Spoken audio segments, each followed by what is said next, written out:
अब हमने कहा कि सर पोआ कैसे कंप्यूट करेंगे, तो पीरियड ऑफ होल्डिंग आप कंप्यूट करने जा रहे हैं जी अलग अलग केसेस के अंदर, ठीक है जी।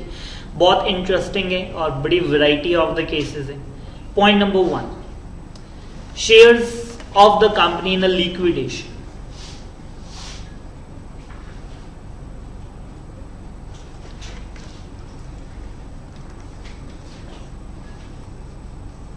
सुन लीजिए मेरे से,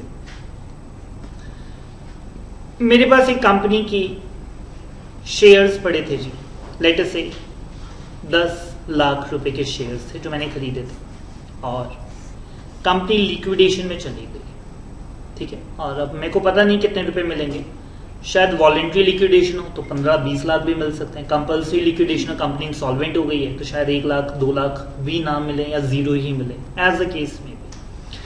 तो कंपनी जिस दिन लिक्विडेशन में गई, माइंड माय वर्ड्स, वो कहते कि जी पोहा उसी दिन रुक जाएगा। मैं कहा सर लेकिन आज पैसे मिले ही नहीं, पैसे तो मिले 6 महीने के बाद, लिक्विडेशन प्रोसेस प्रॉपर चली, वाइंडिंग अप चली और फिर जाकर पैसे मिले।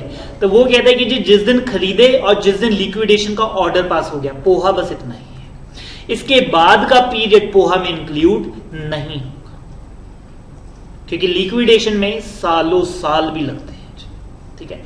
और उसके अंदर तो कैपिटल गेन फिर बनना ही नहीं। मेरे को 10 लाख के अगर 40 लाख भी मिलेंगे और अगर 10 साल हो गए तो इंडेक्सेशन और बेनिफिट इतना मिल के मेरे को उसके ऊपर टैक्स देने की जरूरत नहीं पड़ेगी। तो हमने क्या बोला कि जिस दिन कंपनी लिक्विडेशन में चलेगी उसके बाद का जो पीरियड है वो एक्सक्लूड किया जाएगा from the period of holding. आपको पैसे किस दिन मिले किस दिन नहीं मिले इससे हमें कोई लेना देना नहीं है, but the tick tock, the time, the watch will stop on the date of liquidation. Read कर रहे हैं। Point number 1, the period subsequent to the date of liquidation of the company shall be excluded from poha, उसे पोहा के अंदर include नहीं किया जाएगा। Are we good? Point number 2, pending। 49 subsection 1 के केसेस हैं जी। 49 हमें बताता है कोआ के बारे में, that is the cost of acquisition, ठीक है। तो ये पहले मैं आपको 49(1) पढ़ाऊंगा कल की क्लास में, और फिर हम वापस आएंगे इस पेज पे और फिर इसका पोहा के पॉइंट को भी कवर अप करेंगे। ज्यादा मुश्किल नहीं है इसलिए पेंडिंग करवा रहा हूं क्योंकि इसकी कुछ खास अभी रेफरेंस आएगी भी नहीं। Point number 3 is very good. Let me show you the complete picture ताकि आपको आगे कंफ्यूजन ना आए जी। प्लीज ध्यान से सुनिएगा।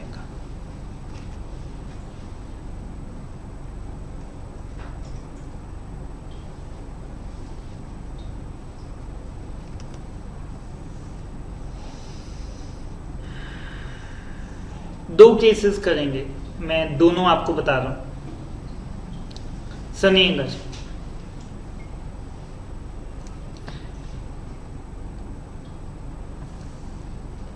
लेटर से एक ज्वेलर है और शॉप पे बैठे हैं, ओवर टाइम लगा रहे हैं, ठीक है।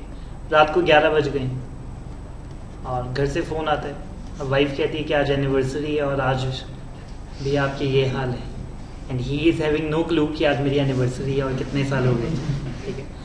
और डर के मारे अब ये क्या करता है, शॉप से ही एक सेट उठाता है, ठीक है, और उसको गिफ्ट रैप करवाता है और घर लेकर जाता है, ठीक है। It is the conversion of inventory into capital asset, ठीक है। जब तक वो शॉप में पड़ा हुआ था शो केस के अंदर तब तक वो क्या है, स्टॉक इन ट्रेड है, ठीक है। बट जैसे ही आपने उसे पैक करवा के घर पे ले गए हैं, so in that case it is the capital asset. ये बात क्लियर है? सो प्लीज मेरी बात ध्यान से सुनिएगा।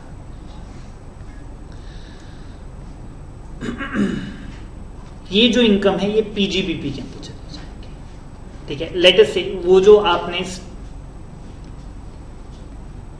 सेट था वो 10 लाख का खरीदा था, 2 साल से बिक नहीं रहा था, ऑब्वियसली आप वही वाला उठाएंगे, ठीक है। तो बिक नहीं रहा और फिर आपने कहा कि जी ये घर ले चलते हैं, सो इन दैट केस उस दिन ये 13 लाख का था, 3 लाख रुपए पीजीबीपी के अंदर, ठीक है। और ये आज आप अपने घर ले गए और ये वाइफ ने यूज किया और 10 साल के बाद बेचा जी 23 लाख का। आपने खरीदा कितने का था, 10 का, कितने का बेचा, 23 लाख। आपने कहा कि सर टोटल मेरे को 13 लाख का प्रॉफिट हुआ, लेकिन 13 लाख में से 3 लाख रुपए पीजीबीपी के अंदर जाएंगे और 10 लाख रुपए कैपिटल गेन्स में आएंगे। पोहा कब से शुरू होगा, आज से, जिस दिन वो कन्वर्जन हुई, जिस दिन वो कन्वर्जन हुई। इसमें कोई प्रॉब्लम है तो बताइए, ये बात क्लियर है? इसमें मैंने कोआ भी डील कर दिया, बट आगे जाकर ये दोबारा से आएगा कि इसकी कॉस्ट ऑफ एक्विजिशन क्या मानी जाएगी। Cost of acquisition fair market value on the date of conversion, क्योंकि fair market value minus 10 lakh rupees will be taxable in the PGBP. ये मैं सेक्शन 28 में आपको बता चुका हूं। जब एक एसेट को आप कैपिटल एसेट के अंदर कन्वर्ट कर लेते हैं तो उसकी फेयर मार्केट वैल्यू उस दिन की देखी जाती है और उसी को सेल कंसिडरेशन मान के उसके ऊपर टैक्स आपको देना पड़ता है। कोई प्रॉब्लम नहीं आता। क्लियर?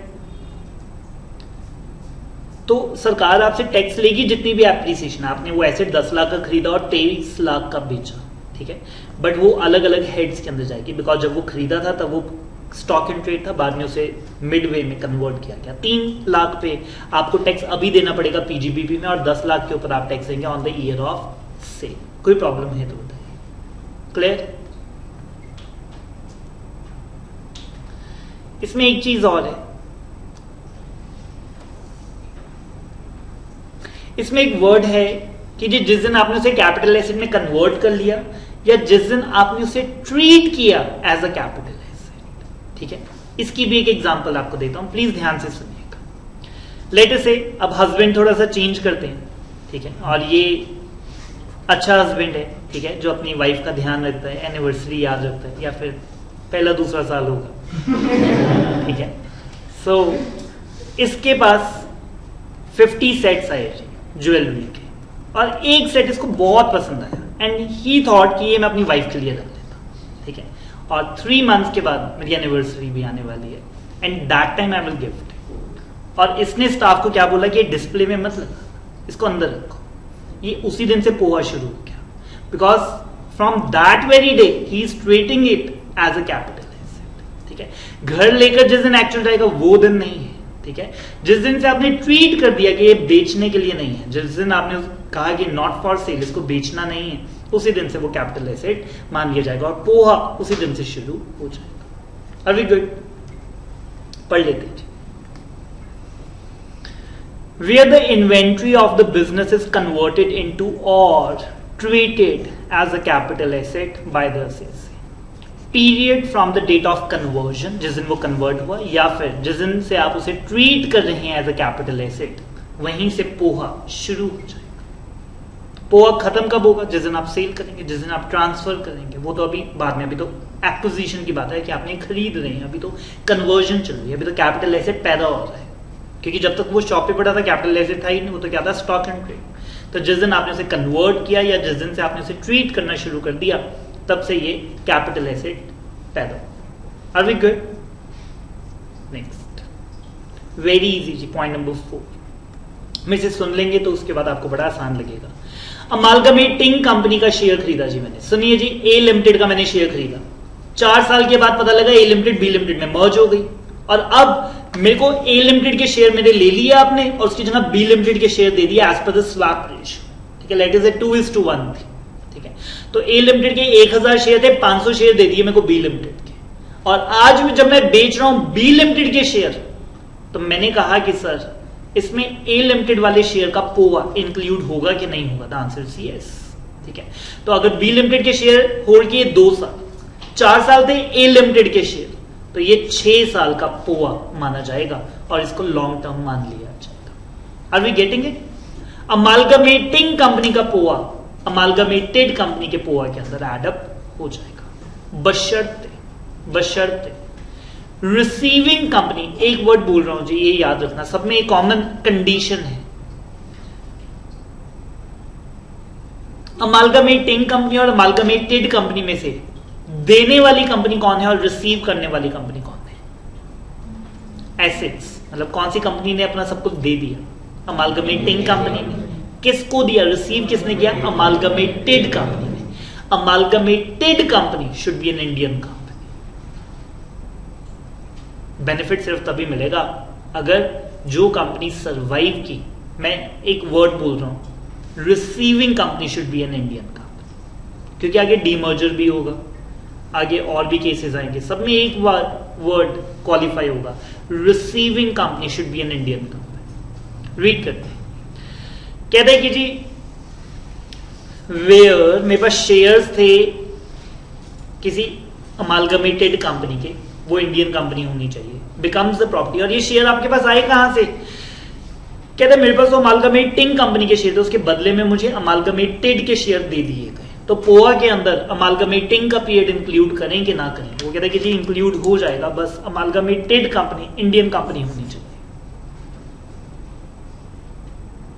क्लियर और नॉट? चलिए, कहते हैं मेरे पास राइट शेयर है। हमने कहा ये क्या होता है? आपको पता ही होगा राइट शेयर सेक्शन, पता है किसी को? आगे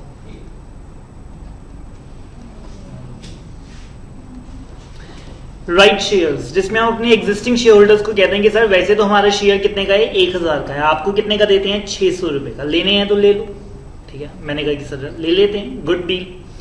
सो मैंने वो जो 600 रुपए का शेयर ले लिया और कब बेचा वो बात की बात है। इसका पोहा कब से शुरू हुआ? क्योंकि मैंने क्या कहा कि सर मेरे पास ओरिजिनल शेयर तो 10 साल पीछे से, हमने कहा इसके थोड़ी ना 10 साल ऐड हो जाएंगे। डेट ऑफ अलॉट में जिस दिन आपको ये राइट शेयर्स अलॉट हुए हैं वहां से आपका टाइम शुरू होगा। जो पुराने शेयर हैं उनका अलग पोहा चलेगा, जो नए शेयर हैं उनके लिए तो पोहा कब से शुरू होगा? जिस दिन वो आपको अलॉट होंगे। क्लियर?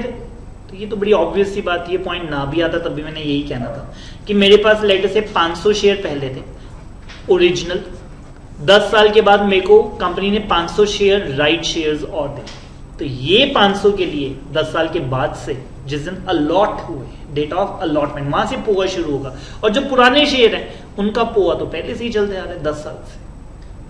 क्लियर? कोई प्रॉब्लम है तो बताइए। चलें आगे। पॉइंट नंबर 6, मैंने कंपनी को कहा कि सर आपकी डील बहुत अच्छी है, पहले प्लीज सुन लीजिए। 1000 वाला शेयर आप कितने का दे रहे थे?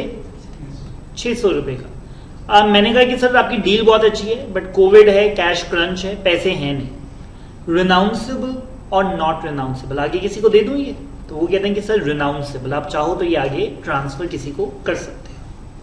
मैंने मिस्टर ए को पकड़ा, मैंने मिस्टर ए को कहा कि जी 1000 वाला शेयर 600 में मिल रहा है, ठीक है, मेरे को, आपको नहीं, मेरे को, और अगर आप चाहते हो कि ये राइट मैं आपको ट्रांसफर कर दूं तो 200 रुपए आप मेरे को दे दो, 400 का फायदा है, 200 रुपए मुझे फायदा हो जाएगा, 200 रुपए का आपको फायदा हो जाएगा। ये बात क्लियर है?